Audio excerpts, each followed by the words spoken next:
আজকের ঘটনাটি মেদিনীপুরের তাপসী কুণ্ডুর কাছ থেকে কালেক্ট করা একটা ঘটনা। এবং তাপসী যেভাবে ঘটনাটি পাঠিয়েছেন এবং তাপসী যার কাছ থেকে শুনেছেন তিনি যেভাবে ঘটনাটি বলেছেন তা আমি ঠিক সেভাবে বলে শোনাচ্ছি। আশা করি খুব ইউনিক লাগবে। ভৌতিক বাড়ির ঘটনা শুনলে আমাদের মনে ভেসে ওঠে হানা বাড়ির কথা। আজ এমনই একটা ঘটনা বলবো। ঘটনাটি বেশ কয়েক বছর আগের ঘটনা, যে সময় আমি লন্ডনে থাকতাম। সম্প্রতি লন্ডন নগরে আমারই এক বন্ধুর সাথে দেখা হয়, যিনি আমাকে বলেন যে দেখো, আমাদের এই লন্ডনে এক ভূতুরে বাড়ি আছে। উত্তরে আমি বললাম, সত্যি বলছো নাকি মজা করছো? দেখো, তুমি বিদেশি লোকজন, ভূতুরের ব্যাপারে তোমার বিশ্বাস নেই এটা আমি জানি, তবে ব্যাপারটাকে একদম তামাশা আকারে উড়িয়ে দেওয়া যায় না। ঘটনাটি একদম সত্যি। সত্যি কথা বলতে এই বাড়ি আমি ভাড়া নিয়েছিলাম, কিন্তু সেই বাড়িতে আমি জাস্ট 3 দিনের বেশি আমি থাকতেই পারলাম না। তবে সেখানে বিশেষ কিছু যে ভয়ানক দেখেছি এমনটা ঠিক নয়, তবে সেখানে বেশ কিছু যেন এক আজব কিছু শব্দ হয়। এতে মনের মধ্যে আমার প্রচণ্ড আতঙ্কের সৃষ্টি হয়। তা সেই বাড়িতে এক বৃদ্ধা বাস করে। তবে সেই বাড়িটা এমন একটা বাড়ি যে বাড়িতে 2 থেকে 3 দিনের বেশি আর কেউ টিকতে পারে না। বন্ধুর মুখে এই কথা শুনে আমার মনের মধ্যে বেশ একটা কিউরিওসিটি হয়। আমি ভাবি যে সত্যি এতদিনে আমার ভূত দেখার স্বাদ অন্তত মিটবে। ভূত কীরকম দেখতে হয় চিরকালই আমার বরাবর একটা কৌতূহল। আমি সত্যিই জানি না যে ভূত কেমন দেখতে হয়, তাই সচক্ষে দেখার আমার প্রচণ্ড ইচ্ছে। তা এই ভূত দেখার স্বাদ মেটানোর জন্য আমি রাত্রিবেলায় শ্মশানে, বন জঙ্গলে আমি যে কত ঘুরেছি, কিন্তু দুঃখের বিষয় এটাই যে আমি কখনো পাইনি। তাই মনে মনে ভাবলাম যে তাহলে এতদিনে কি ভগবান সত্যি কি আমার মনের ইচ্ছে পূর্ণ করবে? দেখা যাক। এরপর বন্ধুর কাছে সেই বাড়ির ঠিকানা নিয়ে আমি সেই বাড়ির উদ্দেশ্যে রওনা হলাম এবং পৌঁছে দেখলাম যে সেই বাড়িতে তালা বন্ধ। প্রতিবেশীদের মুখ থেকে জানতে পারি যে সেই বাড়িতে যে বৃদ্ধা বাস করত, সম্প্রতি তার মৃত্যু হয়েছে। আর মৃত্যুর কারণ জিজ্ঞাসা করাতে যেটা জানলাম যে কে বা কারা কি যেন একটা তার ঘাড় মোটকে যেন তাকে মেরে ফেলেছে। মৃত্যুর কারণ স্পেশালি সেভাবে কিছু বোঝাই যাচ্ছে না, কিছু সেভাবে আইডেন্টিফাই করা যাচ্ছে না। তো তারপর থেকে সেই বাড়িতে মানুষ তো দূরের কথা, কাকপক্ষী পর্যন্ত কেউ প্রবেশ করে না। আমার তখন মনে প্রচণ্ড কৌতূহল জন্মালো। প্রতিবেশীদের কাছ থেকে বাড়ির মালিকের ঠিকানাটা কালেক্ট করলাম এবং ভাবলাম যে যাই, বাড়ির মালিকের সাথে গিয়ে একবার দেখা করি।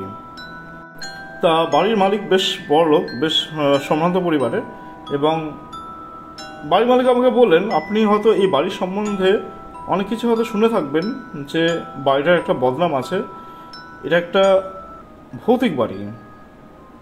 বাড়িতে আমি 2-3 দিন বাস করেছিলাম এবং আমি বুঝতে পেরেছিলাম যে বাড়িতে যে খারাপ একটা কিছু আছে, কারণ বাড়িটা যেন পুরোপুরি অশুভ, যেন কোথাও একটা নেগেটিভ এনার্জি কী যেন একটা আছে।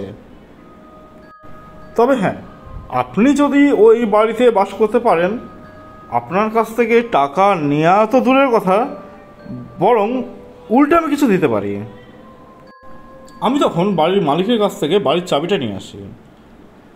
আমার যিনি চাকর ছিলেন তিনি একদম প্রচণ্ড ডানপিটে, ভূত প্রেত বলে যেন কিচ্ছু মানবে না, প্রায় প্রচণ্ড সাহসী, প্রচণ্ড। শরীরে তার অশেষ বল। আমি তাকে জিজ্ঞাসা করলাম, আচ্ছা তুমি কি আমার সাথে ওই বাড়িতে থাকতে রাজি আছো? চাকর বললেন, ওসব ভূতফুত বলে আমি কিছু ভয় পাই না, আপনি যদি থাকবেন তো আমি আপনার সাথে থাকতে রাজি আছি। তা তখন তার কথা শুনে মনের মধ্যে একটা সাহস সঞ্চয় হয়।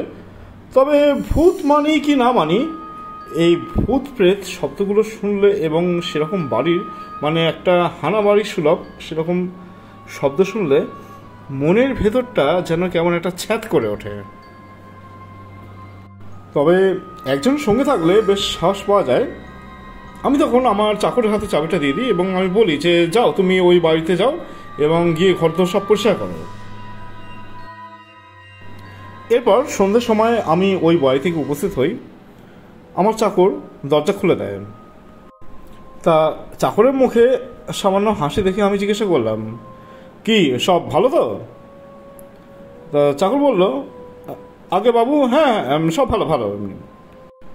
এই কথা বলে সে যখন আরও একবার মুচকি হাসলো, তখন আমি তাকে জিজ্ঞাসা করলাম, কি বলো তো, কিছু দেখেছো নাকি? সে বলল, উত্তরে বললেন, না না, ওসব কিছু নয়। আমি বললাম, তা তোমার ভয় করছে নাকি? চাকর বললেন, ভয়? আমার শরীরে ভয় নেই। তা এসব কথা বলতে বলতে আমরা ঘরের ভিতরে প্রবেশ করলাম। তা আমার সঙ্গে আমার এক পোষা কুকুর ছিল। তা ভয় কাকে বলে আমার পোষা কুকুর সেটা একদমই জানত না। প্রসঙ্গত এটা বলে রাখা ভালো, আমার কুকুর এতটাই সাহসী ছিল যে অন্য কুকুরদের সে যখন তাড়া করতো তা অন্য কুকুররা ভয়ে প্রচণ্ড বেগে পালিয়ে যেত। তবে আজকে আমার কুকুরের আচরণটা দেখে আমি একটু অবাক হয়ে যাচ্ছি। যখন ওই বাড়িটার সামনে যাই এবং সে ভেতরে ঢুকবেই না, তাও আমি অনেক আদর করে তাকে ঢোকানোর চেষ্টা করলাম এবং ঢোকালাম, কিন্তু আমার কুকুরের চেহারার মধ্যে স্পষ্ট যেন একটা ভয়, আতঙ্ক। তা কুকুরের কোনো শব্দ নেই, একদম স্থির চুপচাপ যেন গুটি গুটি পায়ে আমার পায়ের কাছে এসে যেন ভয় পেয়ে দাঁড়িয়ে আছে। এটা দেখে আমার বেশ একটু অদ্ভুত লাগলো। তা বাড়ির মধ্যে প্রবেশ করে আমরা ওখানটা বেশ পরিদর্শন করে দেখলাম যে কোথায় কি আছে না আছে, বাড়ির ভেতরটা কেমন একটু দেখলাম, ঘুরে ঘুরে দেখলাম একটু। ওই বাড়িটার একতলা দোতলা মিলে কত যে কামরা, তা ঘুরতে ঘুরতে আমরা একটা ঘরে প্রবেশ করলাম। তা ওই ঘরটার মধ্যে যখন প্রবেশ করি তখন দেখি যে ঘরটা যেন একদম ধুলো, যেন দীর্ঘদিন বন্ধ থাকলে যেমনটা হয় ঠিক সেরকমটা, খুব নোংরা ঘর। এবার ঘরের মধ্যে একটা অদ্ভুত বিষয় দেখলাম যে আমরা ঘরে দাঁড়িয়ে আছি, তা কোথাও কিছু নেই। আমাদের সামনে একটা যেন ছোট্ট পায়ের দাগ, একটা ছোট বাচ্চার পা যেরকম হয় সেরকম একটা দাগ হঠাৎ দেখতে পারলাম। এবার সব থেকে অদ্ভুত বিষয় যেটা, আমি যেই ওই পায়ের ছাপের ওপরে যে আমার পাটা রাখলাম, ওই পায়ের দাগের উপরে আমার পাটা রাখলাম, এবং আমি তখনই দেখলাম যে যেই আমি পা রেখেছি তার সামনে যেন আরেকটা পায়ের দাগ হঠাৎ করে যেন আবির্ভাব হলো। আমি বেশ অদ্ভুতভাবে খুব অবাকের সাথে চাকরের দিকে তাকালাম, উনিও একইভাবে আমার দিকে তাকিয়ে আছেন, অথচ কেউ কাউকে কিচ্ছু বলছে না। এবার আমি যেই একটু সামনের দিকে এগোলাম তখন যেন আরও একটা পা, আমি এগোতে থাকছি আর একটা করে যেন পায়ের উদ্ভব হচ্ছে। এরপর যখন ঘরের একদম জানলার সামনে গিয়ে উপস্থিত হলাম তখন আর এরকম পা চোখে পড়লো না। এরপর আমরা ওই ঘর থেকে বেরিয়ে যাই এবং বেরিয়ে গিয়ে আমরা পাশের একটা ঘরে প্রবেশ করি। আমাদের মনের মধ্যে একটা অদ্ভুত একটা আশঙ্কা, একটা ভয় কাজ করতে লাগলো এবং বারবার মনে হতে লাগলো যে আমি এবং আমার ওই চাকর ছাড়া তৃতীয় আরও যেন কেউ আছে, থার্ড ওয়ান যেন আরও কেউ একজন আছে যে কিনা আমাদেরকে দেখছে। মনে হচ্ছে এই গোটা বাড়িটা যেন অভিশপ্ত এই বাড়িটা যেন আমাদেরকে গ্রাস করতে চায়। তখন মনের মধ্যে বেশ কিছু সাহস সঞ্চয় করে আমরা একটা বড় ঘরে গিয়ে বসলাম। হঠাৎ একটা অদ্ভুত জিনিস দেখলাম যে কোথা থেকে একটা চৌকি যেন উড়ে এসে আমাদের সামনে এসে পড়লো। আর এটা দেখে কি বলবো, বিশ্বাস করতে পারছি না যে এটা কি হচ্ছে, এটা কিভাবে হয়। আর তখনই লক্ষ্য করি ওই চৌকির উপরে কোনো একটা অবয়ব, কোনো একটা ছায়ামূর্তি যেন বসে আছে এবং যার শরীর বলে কিছু নেই, শরীর ঠিক শরীরের মতন নয়, তার শরীর যেন ধোঁয়া দ্বারা আবৃত। আর কুকুরটা প্রচণ্ড ভয় পেয়ে যায়। আমার চাকর তাকে রীতিমতো শান্ত করার চেষ্টা করে, কিন্তু তার মন থেকে যেন ভয় একদম সরে না। আর ঠিক এমন সময় আমার চাকর জিজ্ঞাসা করলেন যে, বাবু আপনি কি আমার হাত ধরে টানলেন? উত্তরে আমি বললাম, কই না তো। কেন, কি হয়েছে? চাকর বলল, আমার মনে হচ্ছে যে কেউ যেন আমার হাতটা ধরে টানলো। আমি তখন মনের মধ্যে সাহস দেওয়ার জন্য বললাম, আরে ওসব কিছু নয়, ও কোনো বদমাশ লোকের কাণ্ড। তবে এর একটা প্রতিকার তো করতেই হবে, নাহলে তো আমরা শান্তি পাবো না। তো তখন তড়িঘড়ি আমরা ওই ঘর থেকে বেরিয়ে আমরা সোজা দোতলায় চলে যাই। তা আমার ঘর যেহেতু দোতলাতে এবং এখনও যেহেতু আমার শোয়ার সময় হয়নি, আমার মনে হলো যে না, বাকি ঘরগুলো সব ঘুরে ঘুরে দেখি। এরপর আমরা একটা ছোট্ট ঘরের সামনে গিয়ে উপস্থিত হলাম এবং তৎক্ষণাৎ আমার চাকর বলল, বাবু, এই ঘরের দরজা বন্ধ কেন? আমি তো কিছুক্ষণ আগে এই ঘরের দরজাটা খুলে তালাটা তো আমি একপাশে ঝুলিয়ে রেখেছিলাম, তা এখন দরজা বন্ধ। হঠাৎ আমরা দেখলাম যে ওই দরজার ভিতরে কে যেন খিল আটকে দিয়েছে। আমরা সম্পূর্ণ হতবাক হয়ে দাঁড়িয়ে আছি। হঠাৎ দরজার খিলটা খুলে যায় এবং আমরা ভেতরে যে প্রবেশ করি, দেখি কেমন একটা বিশ্রী, একটা দীর্ঘদিনের একটা কিরম পচা গন্ধ যেন ঘরটাকে যেন আবৃত করে রেখেছে। আর একটা অজানা ভয় যেন আমাদের হৃদয়কে গ্রাস করতে লাগলো। এরপর আমরা ঘরের মধ্যে আছি, হঠাৎ করে দরজাটা বন্ধ হয়ে গেল বাড়ি থেকে।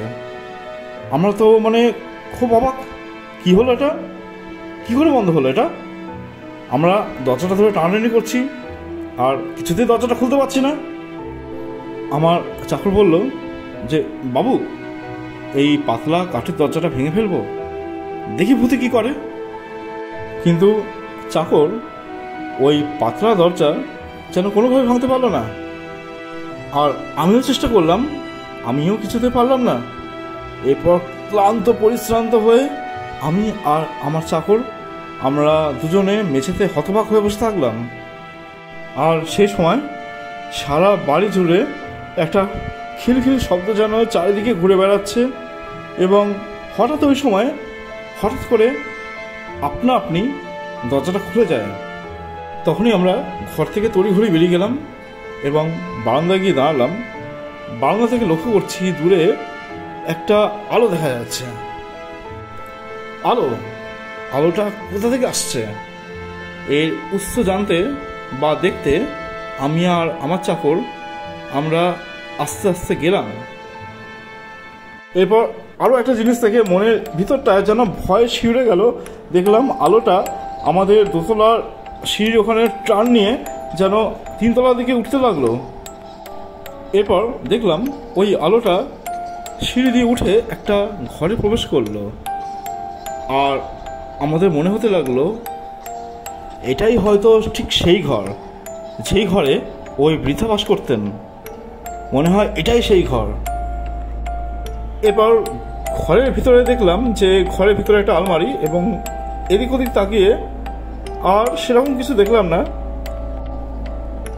আমি তখন সাহস করে ওই আলমারিটার দিকে এগিয়ে যাই এবং ওই দীর্ঘদিনের পুরনো ওই নোংরা আলমারিটা খুলি এবং খুলে দেখি যে একটা রুমালের মধ্যে একটা যেন চিঠি রাখা আছে। এবার চিঠিটা হাতে নিয়ে ঘর থেকে সোজা বেরিয়ে গেলাম এবং তিনতলা থেকে ফের দোতলার দিকে আসতে থাকি। তৎক্ষণাৎ মনে হলো আমাদের নামার সাথে সাথে আরও যেন অনেকে ওই সিঁড়ি দিয়ে নামছে, কিন্তু দুঃখের বিষয় এটা যে আমরা কাউকে দেখতে পাচ্ছি না। এবার একটা বিচ্ছিরি একটা অট্টহাসি খেলে যাচ্ছে। আমি তখন প্রাণ ভয়ে একদম ঘেমে গিয়ে তড়িঘড়ি বাড়ি বেরিয়ে আসি এবং প্রাণ ভয় ছুটতে থাকি। এরপর আমার শরীরে তুমুল জ্বর, আমি প্রচণ্ড অসুস্থ থাকি, আমার শরীর যেন দিনকে দিন ভাঙতে থাকে। তা এইভাবে বেশ কিছুদিন যাওয়ার পর তারপর জানতে পারলাম ওই বাড়ির আসল রহস্য। তা ঘটনাচক্রে এরপর যেটা জানলাম যে ওই যে বৃদ্ধা মহিলার কথা তখন ধরে বললাম, ওই বৃদ্ধা মহিলার চরিত্র আসলে খুব একটা ভালো ছিল না এবং সে তার নিজের স্বামীকে খুব একটা পছন্দ করতো না। সে একটা অন্য সম্পর্কে জড়িয়েছিল। এরপর এই ঘটনা যখন তার স্বামী হুবহু জানতে পারে, তখন সে চিঠিতে এই ব্যাপারটাই তুলে ধরে। এবং ঘটনার পরিপ্রেক্ষিতে যখন বৃদ্ধা জানতে পারে যে সে চিঠির রহস্য যে তার স্বামী জেনে গেছে, সেই চিঠির রহস্য, তখন ওই বৃদ্ধা তার স্বামীকে কুপিয়ে খুন করে। এর কিছুদিনের মাথায় সেই বৃদ্ধাও খুন হয়।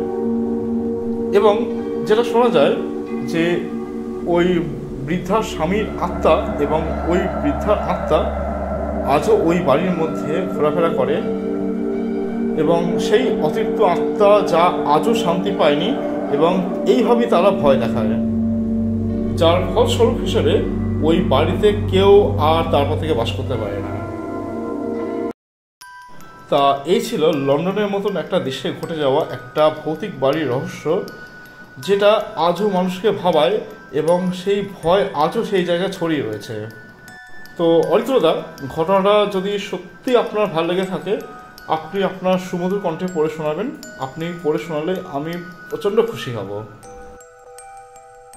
সো হ্যালো অডিয়েন্স, এতক্ষণ আপনারা শুনলেন যে লন্ডনে ঘটে যাওয়া একটা স্পেশাল একটা ভৌতিক ঘটনা, যেটা একদম হাড়হিম করা। সত্যি মানে ভাবতে গেলেও বেশ অবাক লাগে যে এরকমও হতে পারে, যেটা অনেকেই হয়তো বিশ্বাস করতে চাইবে না, এবং এই ঘটনা যেন আজও একটা প্রশ্ন রেখে দেয়। হাওয়েভার, এখন আর বেশি টাইম ওয়েস্ট করব না, এরপর চলে আসবো পরের ঘটনায়। আজকের এই সেকেন্ড ঘটনাটি বেশ খুব সুন্দর একটা ঘটনা, এবং তার সাথে খুব বেশ একটা মারাত্মক ভয়, একটা ইউনিক লেভেলের একটা ভয়ের ঘটনা। এবং এই ঘটনাটা একটা গ্রাম বাংলার ছোঁয়া, যেটা তোমরা পাবে, যেটা তোমরা উপলব্ধি করবে, যেটা তোমরা ফিল করবে, এবং অনেকটা পুরোনো দিনে গেলে যেরকম একটা অনুভূতি, সেই অনুভূতির স্বাদ তোমরা আজকে পাবে। ঘটনা পাঠিয়েছেন সুতপা বিশ্বাস ফ্রম পলাশী, এবং সুতপা আমাদের মেল আইডিতে যেভাবে ঘটনাটা পাঠিয়েছেন ঠিক সেভাবে আমি পড়ে শোনাচ্ছি। আশা করি ঘটনাটা তোমাদের খুব ভালো লাগবে। সময়টা মোটামুটি বছর ওই 7-8 আগের ঘটে যাওয়া একটা ঘটনা। তা ঠিক তখন সে সময় প্রচণ্ড গরম, আর আমাদের এই গ্রামাঞ্চলে মানে লোডশেডিং খুব থাকে, এবং লোডশেডিং প্রায় হয়। তা মানে লোডশেডিং হলে সেটা এমনও এক একটা সময় হয় যে অনেকক্ষণ মানে কারেন্ট থাকে না, এবং হয়তো এমন এক একটা দিন যায় যে সারা রাত হয়তো কারেন্টই আসে না। তা সেরকম অবস্থায় মানে ঘুম আসেই না। তা যাক, এরকমটা হয় আমাদের এই জায়গায়, এরকম একটা ব্যাপার আছে। এবং আমাদের এই জায়গাটা যেহেতু প্রত্যন্ত গ্রাম, এবং রাত বিরাতে এরকমভাবে কারেন্ট চলে গেলে আমি এবং আমার আশেপাশে বান্ধবীরা, তা আমরা এক জায়গায় হই, এবং এক জায়গায় হয়ে কখনো আমরা বসে লুডো খেলি, আবার কখনো আমরা নদী পাড়ে যাই ঘুরতে। ওখানে ঘুরে একটু হাওয়াটা পাই, বেশ শরীরটা ভালো লাগে, মনটা ভালো লাগে। তা মোটামুটি এইভাবে বেশ দিন কাটতে থাকে। এবং একদিন হয় একটা ঘটনা।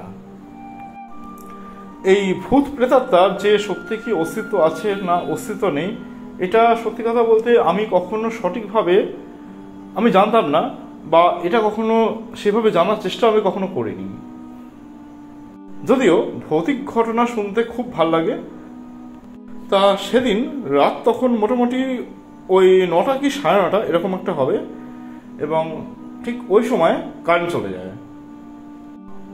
আর বলা বাহুল্য, আমরা যেহেতু গ্রামাঞ্চলে থাকি, আমরা রাতে একটু তাড়াতাড়ি খেয়ে আমরা শুয়ে পড়ি। তা কারেন্ট দেখি কিছুতেই আসে না, এবং ভাবলাম যে এখন তো আর শুয়ে ঘুম কিছুতেই আসবে না। তা তখন আমি আমার পাশের বান্ধবীদের কাছে যাই, এবং তারা বলে যে চল পাশের নদীর ধারে একটু ঘুরে আসি। তো যেমন বলা তেমন কাজ, এবং আমরা একসাথে যাই পাশের নদীর পাড়ে। তো সেখানে আমরা 3জন বান্ধবী ছিলাম, এবং আমরা বসে দিব্যি বেশ গল্প করছি, এবং রাতের প্রাকৃতিক সৌন্দর্যটা খুব ভালো লাগছে। অন্ধকার, তার মধ্যে হালকা চাঁদের আলো, মানে সব কিছু যেন মোটামুটি একটা স্পষ্ট দেখা যাচ্ছে। এবং আমরা বসে বেশ আপন ছন্দে গল্প করছি, আর পাশে নদীর জলের যে ঢেউ, এবং তার হালকা হালকা শব্দ যেন কানে ভেসে আসছে। বেশ একটা খুব সুন্দর পরিবেশ একটা। তা প্রতিদিনকার মতন সেই জায়গাটা আমরা সত্যি খুব অনুভব করছিলাম, খুব ভালো লাগছিল এবং বুঝতে পারছিলাম যে এখনো কারেন্ট আসেনি এবং বাড়ি ফিরে আর কি করব, এবং এইখানেই ভাবছি যে বসে সারা রাতটা কাটিয়ে দেবো, আর যদি কারেন্ট আসে তাহলে বাড়ি ফিরে যাওয়া যাবে। তো কারেন্ট আসার তো কোনো সম্ভাবনা আর দেখছি না, তো যাক আমরা বসে আছি। এরপর আমরা চুপচাপ বসে আছি, আর তারপর একটা যেন খুব অদ্ভুত একটা শব্দ শুনতে পাই। শব্দটা ঠিক এরকম, একটা খুব মৃদু স্বরে কেউ যেন কাঁদছে, কেউ মানে কারোর কান্নার একটা আওয়াজ যেন খুব হালকাভাবে ভেসে আসছে। তা দাদা এটা শুনে আমরা প্রচণ্ড অবাক হয়ে যাই যে এখন রাত প্রায় 11:30 এবং এই সময় কি হতে পারে, কি এখানে থাকবে, এখানে তো কেউ থাকার কথা নয়, এবং এত রাত্রিবেলায় এখানে কে বা কাঁদবে, এই নির্জন জায়গায় কে বা আসবে, এখানে আশেপাশে কোনো বাড়িঘরও নেই। তা আমরা প্রচণ্ড অবাক হয়ে যাই এটা শুনে। তা আমাদের মধ্যে এক বান্ধবী, তার নাম মৌসুমি। মৌসুমি বেশ সাহসী ছিল এবং মৌসুমি আমাকে বলল, এই শুনতে পাচ্ছিস কি এমন একটা শব্দ? আমি যা শুনছি তুই কি তাই শুনছিস? আমি বললাম হ্যাঁ। মৌসুমি বলে ওঠে, এই চ না, আওয়াজটা স্মরণ করে একটু দেখে আসি কোথা থেকে আওয়াজটা আসছে, কি আছে এখানে। উত্তরে আমি বললাম, এই না থাক না, কি দরকার, চ বাড়ি চলে যায়। কারণ আমার তখন মনের মধ্যে বেশ একটা ভয় কাজ করছে। আমি বললাম যে চ না বাড়ি চলে যাই, ও যাওয়ার দরকার নেই, থাক। আমাদের আরেক বান্ধবী পায়েল বলে ওঠে, এই আরে আমরা আছি তো, অত ভয় পাওয়ার কি আছে, আরে চ না একটু দেখি না কি ব্যাপারটা, কি হচ্ছে, কিসের আওয়াজ, একটা অদ্ভুত শব্দ তো, চ না দেখে আসি। আরে কিচ্ছু হবে না চ। তা ওদের বলাতে এবং ওদের রিকোয়েস্টে আমি আর ঠিক না করতে পারলাম না। আমি বললাম চ তাহলে। এবং তখন আমরা ওই জায়গা থেকে উঠি এবং নদীর পাড় ধরে আমরা পরপর 3 জন এগোতে থাকি। আমি থাকি ঠিক মাঝে, একদম সামনে থাকে পায়েল, তার পেছনে আমি, আর তার পেছনে মৌসুমি। এইভাবে আমরা 3 জন যেন পরপর সারিবদ্ধভাবে যেন একদম আস্তে আস্তে হেঁটে চলেছি ওই শব্দের উৎস ধরে। এরপর বেশ কিছুটা এগোতে দেখি একটা দৃশ্য, সত্যি বলতে যা দেখলাম মানে এটা কল্পনার বাইরে, এবং এটা এক্সপেক্ট করিনি যে এরকম একটা কিছু দেখব, এরকম একটা দৃশ্য আমাদের সামনে এসে উপস্থিত হবে। কারণ আমার সেই সময় প্রচণ্ড জ্বর ছিল এবং মানে এত জ্বর আমি বিছানা থেকে উঠতে পারছি না, প্রচণ্ড জ্বর, গা হাত পা প্রচণ্ড ব্যথা, এবং এই ঘটনাটা জানালাম। তখন আমার বাড়ির লোক আমাকে পাশের এক কালী মন্দিরে নিয়ে যায় এবং সেখানকার পুরোহিত আমাকে কিছু ফুল এবং গঙ্গা জল একটু গায়ে ছিটিয়ে দেয়, এবং তারপর আমি আস্তে আস্তে আমি সুস্থ হই। এরপর ওই ঘটনাচক্রে আমরা যেটা জানি যে বহু বছর আগে এক মহিলা তার কিছু পারিবারিক অশান্তিতে ওই গাছে নাকি গলায় দড়ি দিয়ে আত্মহত্যা করেছিল, এবং সেই ঘটনার পর কিছু কিছু দিনে নাকি আজও নাকি ওরকম একটা দেখা যায়, যে ওরকম একটা সে মহিলাকে আজও দেখা যায়। এবং সেদিনের এই ঘটনার পর কারেন্ট চলে গেলেও এইভাবে রাত বিরেতে ওই নদীর ওই পাড়ে আমরা আর কখনো যাই না। তো দাদা এই ছিল আমার জানা একটা ঘটনা, আমার জীবনে ঘটে যাওয়া একটা ঘটনা। আমি ভাবছিলাম অনেকদিন ধরে লিখে পাঠাবো এবং আজ তাই লিখে পাঠালাম, এবং আমি আশা করি যে ঘটনাটা তোমার খুব ভালো লাগবে এবং ঘটনাটা তুমি পড়ে শোনাবে। তা সত্যি যদি তোমার ভালো লেগে থাকে এবং আমার জীবনের ঘটনাটা তুমি পড়ে শোনালে আমি খুব খুশি হব। আমি অপেক্ষা থাকবো তুমি কখন পড়ে শোনাবে। তা দাদা ভালো থেকো এবং হার্টের দীর্ঘজীবী হোক, ঈশ্বরের কাছে এটাই কাম্য। হ্যালো অডিয়েন্স, এই ছিল গ্রাম বাংলার একটা ঘটনা, আমাদের নদিয়ার পলাশীর একটা ঘটনা। এবং ঘটনাটা আশা করি তোমাদের খুব ভালো লেগেছে। বেশ একটা ইউনিক প্রেজেন্টেশন, একটা ভীষণ আলাদা অনুভূতি, একটা গ্রাম বাংলার ছোঁয়া। ঘটনাটা আশা করি তোমাদের খুব ভালো লেগেছে এবং তোমরা কমেন্ট করে জানাবে। এবং কে কোথা থেকে শুনছো, কাদের সাথে শুনছো, ফ্যামিলির সাথে শুনছো নাকি বন্ধু বান্ধবের সাথে শুনছো, সেটা তোমাদের কমেন্টের মাধ্যমে জেনে নেবো। আচ্ছা, আজকে যেহেতু ঘটনা দুটো বেশ অনেক বড় হয়ে গেল, তো তোমরা নিশ্চয়ই জানো যে ঘটনা কিভাবে পাঠাতে হবে। ঘটনা পাঠাতে মেল করতে হবে hauntedsession25@gmail.com এবং মেলের পাশাপাশি আমার হোয়াটসঅ্যাপ অ্যাভেলেবেল। সেখানে ডেসক্রিপশন সেকশনে তোমরা হোয়াটসঅ্যাপ নম্বর পেয়ে যাবে। সেখানে তোমরা লিখে বা ভয়েস করে তোমাদের যেভাবে সুবিধে তোমরা ঘটনা পাঠাবে এবং এখানে সবার ঘটনা শোনানো হয়। হান্টেড সেশন কোনোরূপ অন্ধবিশ্বাস, কুসংস্কার, পশু হত্যা, কোনো নেগেটিভিটি, ব্ল্যাক ম্যাজিক বা কালো জাদুকে প্রমোট করে না। এবং এইসব ঘটনা কতটা সত্য বা কতটা মিথ্যা সেটা যেহেতু যাচাই করে দেখা সম্ভব নয়, তাই প্রাথমিকভাবে এইসব এপিসোডকে এন্টারটেনমেন্ট বা গল্পের আকারে অথবা সিনেমাটিক ধরে নিতে পারেন। আচ্ছা, এনিওয়ে, এবার চলে আসবো আমরা লাস্ট এপিসোডের শাউট আউট পর্বে। আমাদের লাস্ট এপিসোডে কমেন্ট করেছেন Sahil Hari, Amal Dutta, Parineeta Sen, Kaushik Majumdar, Sudipta Sarkar, Ganesh Mukherjee, Farid Sheikh, Mahadev Das, Chandra Mitra, Lalit Das, Firoz Sheikh, Soumadip Malakar, Amrita Majumdar, Rachita Chakraborty, underground music movement, Ruma Roy, Deathland, Raatpori, রাতের যাত্রী, Palabendu Saha, android gaming, Manoj Sarkar, Azim block, Raju Ghosh, Piyali Roy, Manoj Karmakar, Aryan rocks, Najma Khatun, Tanima Bibi, Anima Majumdar, Raktimdar rock, Odin god. So thanks everyone, আজকের মতন আসি। সকলে ভালো থেকো, টেক কেয়ার।